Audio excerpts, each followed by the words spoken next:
La garde à vue est une mesure de contrainte régie par l'article 62.2 du Code de procédure pénale. Elle est décidée par un officier de police judiciaire à l'encontre d'une personne soupçonnée d'avoir commis ou tenté de commettre un crime ou un délit. Bienvenue dans Garde à vue, le podcast. Dans la nuit du 9 au 10 avril 2009, à Grandchamp en Bretagne, un cambriolage a mal tourné dans la superbe propriété d'un couple de personnes âgées. Anne-Marie, une femme de 75 ans, est morte étouffée sous 5 mètres de ruban adhésif que les cambrioleurs lui ont collé sur le visage. Eugène, son mari de 90 ans, s'en est sorti indemne. 3 jours après le cambriolage, Josiane Lecouviour, une des belles-filles du couple, est interpellée à son domicile. Elle rejoint la gendarmerie de Lorient. Sa garde à vue, commencée à 17h, le 13 avril 2009, se poursuit. Vous écoutez le 2e épisode de l'affaire Lecouviour. Lorsqu'elle est auditionnée en garde à vue, il paraît qu'un des moyens qui consiste à vouloir couper le rythme des questions des enquêteurs, Roxana Nasserzadeh, avocate de la partie civile. soit pour elle, soit de simuler une fatigue intense, soit le fait de vouloir prendre des cachets, soit dans une manière théâtrale, elle déclara qu'elle souhaite se jeter par la fenêtre, tellement les questions lui paraissent absurdes. J'imagine la personne garde à vue, il doit avoir le cerveau en ébullition en permanence, à réfléchir en permanence de ce Adjudant-chef Le Gall, brigade de recherche. que je peux dire, ce que je peux pas dire.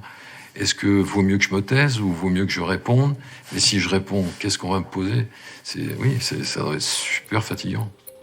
Dans un bureau à côté, Loïc Duguay, le jardinier de Josiane Lecouviour, est entendu également depuis de longues heures. Il se défend avec le même entêtement que sa patronne. Pourtant, les gendarmes ont des billes contre lui. Nous avons analysé votre portable et celui de Leclerc. Nous avons constaté 29 communications téléphoniques entre vous depuis fin février. 29 appels en moins de 2 mois, alors que vous déclarez l'avoir rencontré qu'à 2 reprises. Ah mais c'est n'importe quoi. Comment vous l'expliquez, ça? Ces appels, ça concernait le boulot. Je voulais travailler avec sa société. Ok, mais dans cette société, Leclerc est que chauffeur. Ce serait pas plus pratique de contacter directement le patron? Je voulais voir si on pouvait s'arranger entre nous. Loïc Duguay, c'est le maillon central, en fait. C'est le personnage qui fait le lien entre le commanditaire et les exécutants. Donc lui, on a passé un petit peu de temps à l'écouter et à essayer de lui faire comprendre que son audition était primordiale pour nous, pour la suite. Le 10 avril dernier, c'est-à-dire quelques heures seulement après la mort d'Anne-Marie Lecouviour, Leclerc a cherché à vous appeler à plusieurs reprises, alors que vous n'aviez plus le moindre contact avec lui depuis le 25 mars. C'est un peu troublant, ça, non? Non, c'était toujours pour le boulot. Leclerc dit que vous avez eu le rôle d'intermédiaire. Le cerf, il dit que des conneries. Il est poussé à dire non parce qu'on lui lit les déclarations de Venceslas Le Cerf qui entraînent tout le monde dans un dossier d'assassinat. Sébastien Bonneau, avocat de Loïc Duguay. Et la plus facile des solutions, c'est de nier, d'essayer de gagner du temps. Qu'est-ce qui vous gêne dans le rôle d'intermédiaire? Je comprends pas, moi. C'est pas parce que je connais le cerf et puis madame que je me retrouve au milieu de quelque chose que j'ai pas fait, là. Alors peut-être que vous avez pu subir des pressions importantes de la part du ou des commanditaires. Mais non, c'est n'importe quoi, ça. Qu'on puisse imaginer des trucs pareils, c'est n'importe quoi. On est obligé de s'acharner dessus. Sur son cas, on ne peut pas faire autrement. Il faut absolument qu'il nous explique le rôle qu'il a tenu vis-à-vis des autres et le rôle qu'il a tenu vis-à-vis de Josiane. Vous êtes pour rien, c'est ça? Ah oui? On va faire une pause. Vous allez être placé en chambre de sûreté. Vous pourrez vous reposer et surtout réfléchir. Je pense pas que vous soyez un mauvais type. Mais je crois que votre patronne, votre madame, elle s'est servie de vous. Et vous essayez de la couvrir. Mais elle va te lâcher. Ouvre les yeux, vous n'êtes pas du même monde. Elle va se défausser sur toi. Si elle l'a pas déjà fait. C'est n'importe quoi, ça. Je pense que toute cette retenue qu'il a eue pendant ce temps de garde à vue était uniquement liée à la relation Adjudant-chef Sayek, brigade de Plouet. intime, je dirais, importante, intime dans le sens du respect et qui vouait pour cette famille. Et tout était lié, sa retenue était liée à ça. C'est quelqu'un qui a un grand sens du devoir. Et je pense que c'est important dans notre affaire parce qu'il a lié une relation particulière avec ses patrons, Jean-Jacques et Josiane Lecouviure, qui ont su l'aider à un moment donné, notamment en lui prêtant 100 000 francs en 1995. C'était une somme à l'époque. Aujourd'hui, c'est 15 000 euros, mais à l'époque, ça lui a permis d'acheter sa maison et un prêt gratuit. Et il a toujours été reconnaissant, même 8 ans après, lorsqu'il avait remboursé ce prêt, il se souvient, bien naturellement, de cette aide. Alors, dans la procédure, on a fait grand cas du fait qu'il les appelait monsieur ou madame, sans dire le nom. Donc, quand il parlait de madame Lecouviure, il disait madame m'a demandé ceci ou madame souhaite ceci. Bon, il était assez déférent. Réfléchis bien. Parce que tu risques de prendre pour elle. Pour madame.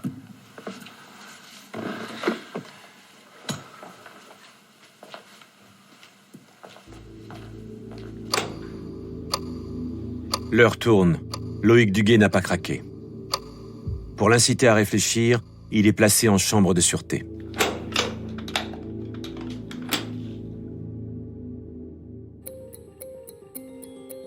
Pendant la nuit, les gendarmes mettent la pression sur Josiane Lecouviure. Ils ne lui accordent aucun répit.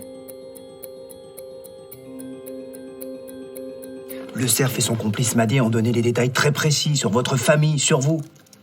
Comment des personnes qui ne vous connaissent pas, d'après ce que vous nous dites, peuvent-elles être aussi précises à votre propos, concernant notamment vos rapports avec votre belle-mère, Anne-Marie Lecouviure? J'en sais rien. Profitez-vous de la disparition de votre belle-mère? Non, non. Je suis mariée sous le régime de la séparation de biens. Comment les agresseurs auraient-ils pu avoir autant de détails sur vos problèmes de famille si justement ils n'avaient pas été missionnés par un membre de la famille? Et ce quelqu'un, l'enquête, elle l'identifie, elle le désigne formellement, ce serait vous. Vous avez quoi à déclarer par rapport à ça? Rien. On essayait de lui tendre des perches en disant mais les gens qui ont fait des déclarations n'ont pas intérêt à mentir puisqu'ils reconnaissent leur implication. Lieutenant Serre, section de recherche. Et en fait, quand on lui tendait des perches, Madame Lecouviure ne les saisissait pas. L'argent que vous avez, il vient d'où? De mon mari. Il a vendu l'usine et il la partage en 5. Ah bon, on nous a dit que c'était Eugène Lecouviure qui avait vendu l'usine? Non. C'est mon mari. Il l'a vendu à des Américains. Mais c'est votre beau-père qui l'a créé. Oui. C'est lui qui l'a fait prospérer? Non. Il s'agit de mon mari et de mon beau-frère. Même si Madame Josiane Lecouviure était toujours sur la défensive, on l'avait senti comme étant particulièrement fière d'avoir réussi à pénétrer cette famille, fait en partie pour Josiane Lecouviure de la famille Lecouviure. C'était une fierté pour elle. La famille Lecouviure était une famille connue dans la région bretonne. Eugène Lecouviure a été maire pendant 30 ans de la commune de Pluvigné. Benoît Audran, fille de la victime. Son entreprise où il a commencé tout petit, quand il l'a vendue, il y avait quand même 2000 personnes à qui il donnait donc du travail. Et il était connu, c'était quelqu'un de socialement respectable. L'entreprise Lecouviure, numéro 1 des lits médicalisés en Europe, a été rachetée en 1991 par l'américain Hill-Rom pour l'équivalent de 60 millions d'euros. Le fruit de cette vente a été partagé entre Eugène Lecouviure et ses 3 enfants, chacun recevant environ 14 millions d'euros.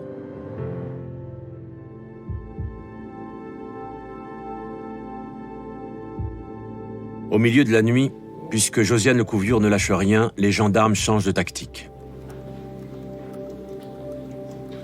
Ils ne lui posent plus de questions directes sur sa participation. Ils lui demandent d'examiner le dossier objectivement avec eux. Comme on vous l'a déjà expliqué, les auteurs de cette agression ont avoué. Ce qui est quand même troublant, c'est que ces malfaiteurs, au lieu de minimiser les faits, aggravent leur cas, au contraire, en expliquant que la finalité de leur acte, c'était d'éliminer l'épouse de votre beau-père. C'est bizarre, non? En effet, oui. C'est très surprenant de leur part. C'est même stupide. Ils ont quel intérêt à faire ça? J'en sais rien, je les connais pas. On va lui dire que l'enquête va très vite et que finalement, Chef d'Orval, brigade de recherche. si elle réfléchit, il ne manque plus que ses aveux. Ce qui est très étonnant aussi, c'est que des malfaiteurs, après s'être donné tant de mal pour rentrer avec effraction dans une résidence, se contentent d'un si maigre butin. À savoir, une chevalière, une bague, quelques montres et une chaîne. C'est sûr, c'est surprenant. Selon le cerf, il aurait reçu les instructions d'un prénommé Loïc. Vous connaissez quelqu'un à ce prénom ainsi? Je vous l'ai déjà dit, c'est le prénom de mon jardinier. Mais il y a des milliers de Loïc, hein. Non mais attendez, là en l'occurrence, on parle de votre jardinier, Loïc. Est-ce qu'il aurait eu un intérêt particulier à ce que l'épouse de votre beau-père soit éliminée? Mais non, je suis même pas sûr qu'ils la connaissent. Le cerf précise également que la commanditaire des faits serait la belle-fille de la victime. Qu'avez-vous à déclarer? Mais j'ai rien à déclarer, je comprends pas. Je comprends pas, c'est ahurissant. Je peux que vous le répéter, j'ai pas d'autre réponse, moi. On avait décidé qu'il fallait qu'on la sature à tout moment de questions. Lieutenant Serre. La saturer des questions, l'empêcher de se reposer, de manière à un moment où, en fait, elle n'a plus qu'un seul échappatoire, c'est s'expliquer. C'est très compliqué pour elle, puisque c'est une forme de dialogue de sourds qui va commencer à s'instaurer, et les enquêteurs vont utiliser... Thierry Filion, avocat de Josiane Lecouviour. Je dirais tous les moyens liés aux possibilités de la garde à vue, à savoir le fait de retenir quelqu'un contre son gré, dans des conditions de fatigue très importantes. En fait, celui qui avait le mot révérole, c'était moi, parce que j'étais celui qui l'a questionné sans arrêt, qui essayait de lui faire casser l'armure. Selon le cerf, Loïc l'aurait remis après les faits la somme de 20 000 €. Pensez-vous vraiment que votre jardinier soit en mesure de fournir une telle somme à des malfaiteurs pour faire éliminer une personne avec laquelle il n'a aucune relation et encore moins d'intérêt à ce que celle-ci disparaisse? Bien sûr que non. Josiane ne va jamais jouer un rôle d'accusatrice vis-à-vis de qui que ce soit, ni des personnes qu'elle ne connaît pas qui sont à l'origine directe, a priori, de la disparition dramatique d'Anne-Marie Lecouviour, ni de Loïc Duguay. Toutes les investigations qui ont été menées à partir des aveux des malfaiteurs aboutissent à la conclusion que la belle-fille à l'origine du contrat, c'est Josiane Lecouviour, en l'occurrence vous. Qu'avez-vous à déclarer? J'ai rien à déclarer. Vous me dites la même chose depuis le début. Et moi, je peux rien dire pour me sauver, pour prouver mon innocence. Je n'ai jamais tué personne, même pas une mouche. Ce fait qu'elle me dise qu'elle n'avait même pas tué une mouche, en fait, ça nous a laissé froid. Par son attitude, on voyait qu'en fait, elle essayait d'échapper à la question et de se soustraire à l'interrogatoire.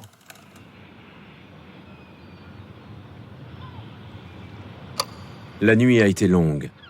À la fin de la 4e audition, malgré le temps qui défile, les gendarmes décident de faire une pause. Ils mettent Josiane Lecouviour en cellule quelques heures afin qu'elle se repose. Le lendemain matin, le mardi 14 avril 2009, ils l'interrogent à nouveau, espérant qu'elle aura compris où était son intérêt. Le cerf Venceslas maintient dans ses aveux le fait qu'il ne connaît absolument pas la belle-fille Lecouviour. Il précise que Loïc lui a raconté avoir travaillé pour elle comme jardinier et que cette femme habite dans le secteur de Lorient, tout comme vous. Je n'ai rien à dire. Interrogé sur le fait de savoir si Loïc lui a dit quelque chose de particulier pour la réalisation du contrat, le cerf répond: Loïc m'a dit que le couple Lecouviour de Grandchamp était en vacances dans leur 2e maison, je ne sais pas où, et qu'il devait revenir fin mars 2009. Là encore, il s'agit d'un élément très précis, venant d'une personne qui n'a aucun rapport avec la famille Lecouviour. Vous ne pensez pas que c'est forcément quelqu'un qui connaît bien la famille qui a pu lui apporter ces précisions? J'ai rien à dire, je sais rien. D'après notre enquête, Eugène Lecouviour n'a qu'une seule belle-fille en titre. Vous. Puisque son 2e fils, Philippe, n'est pas marié. Il est divorcé. Donc vous êtes bien la seule belle-fille en titre. Oui. En faisant comprendre qu'elle est la seule et unique belle-fille et que les éléments orientent vers une action commanditée par une belle-fille, que ça ne peut être qu'elle, je veux lui faire comprendre qu'en fait, le nœud coulant est en train de se resserrer très fortement sur elle et que malgré son peu de déclarations, elle sera incriminée et déférée devant le magistrat. L'ensemble des éléments d'enquête convergent vers vous et vous désigne comme la commanditaire de l'agression à l'origine de la mort de votre belle-mère, Anne-Marie Lecouviour. Vous déclarez quoi? Je dis que c'est faux. On arrête là. Ok. Dans le même temps, le substitut du procureur de la République s'est déplacé dans les locaux de la gendarmerie. Il rencontre Loïc Duguay sans témoin. Aucun procès-verbal n'est établi.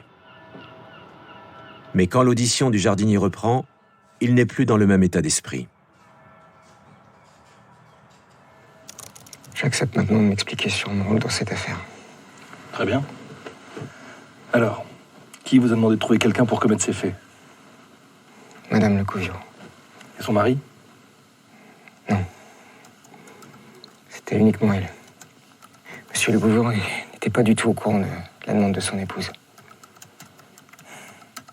Une nuit en garde à vue, un procureur qui vient dire que c'est beaucoup plus simple d'avouer, c'est beaucoup plus simple de reconnaître la vérité. Mais où est la vérité, ça? Personne s'y intéresse. Sébastien Bonneau, avocat de Loïc Duguet. Et c'est totalement inhabituel. Ce n'est absolument pas prévu par le code de procédure pénale. Le fait de se retrouver devant un magistrat, là il s'est dit, là c'est du sérieux quand même. Là c'est le procureur de la République qui me dit qu'il faut que je m'explique, quoi. Nous avons quelque chose de très important à vous annoncer, Madame Lecouviot. Dans ses dernières déclarations, Loïc Duguet avoue que c'est lui qui a recruté pour votre compte et moyennant finance le cerf et Madé afin d'éliminer votre belle-mère. Qu'avez-vous à déclarer? Sans commentaire. Je sais que je suis accusé, j'ai rien à dire.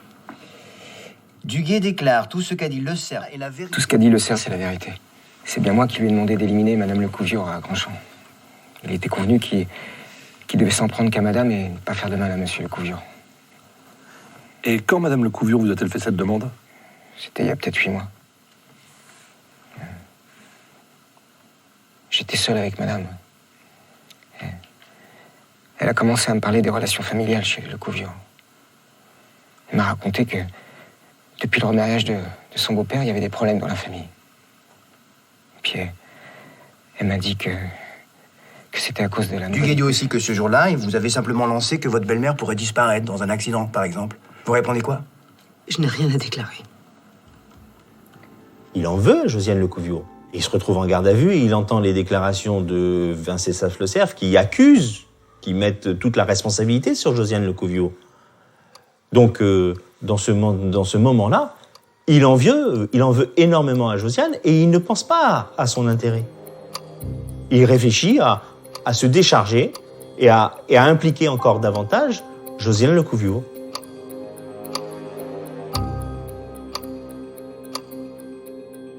Vous venez d'écouter un épisode de Garde à vue.